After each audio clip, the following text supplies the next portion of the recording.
ભાવનગર શહેરમાં નવાપરાના ફાયરિંગ કેસમાં સાંઢિયાવાડ વિસ્તારમાં આવેલા ઇન્ડિયા હાઉસમાં તપાસમાં ગયેલી પોલીસને ત્યાંથી મળી આવેલા કારતૂસ, છરી, વન્ય પ્રાણી તેમજ તેના અવશેષ, દારૂની બોટલને પગલે ગંગાજળિયા પોલીસ સ્ટેશનમાં ગુનો નોંધાયો હતો. નોંધાયેલા ગુનાને પગલે પોલીસે ઇન્ડિયા હાઉસમાંથી ઉબેદ શેખ અને ઇમદાદ શેખને ઝડપી લીધા બાદ કોર્ટમાં રજૂ કરવામાં આવ્યા હતા. કોર્ટમાં રજૂ કર્યા પછી કોર્ટ દ્વારા અગાઉ રિમાન્ડ મંજૂર કર્યા બાદ બીજી વખત કોર્ટમાં રજૂ કરતા કોર્ટે જેલ હવાલે કરવાનો હુકમ કરવામાં આવ્યો છે, જેથી બંનેને જેલ હવાલે કરાયા હતા.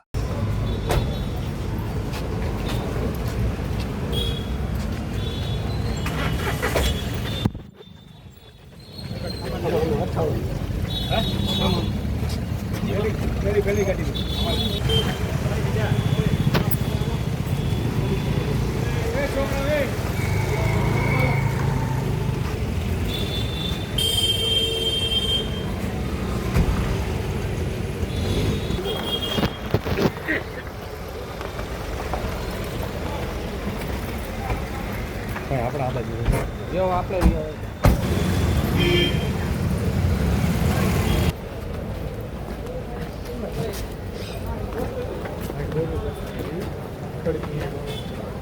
આપણા સાઈડમાં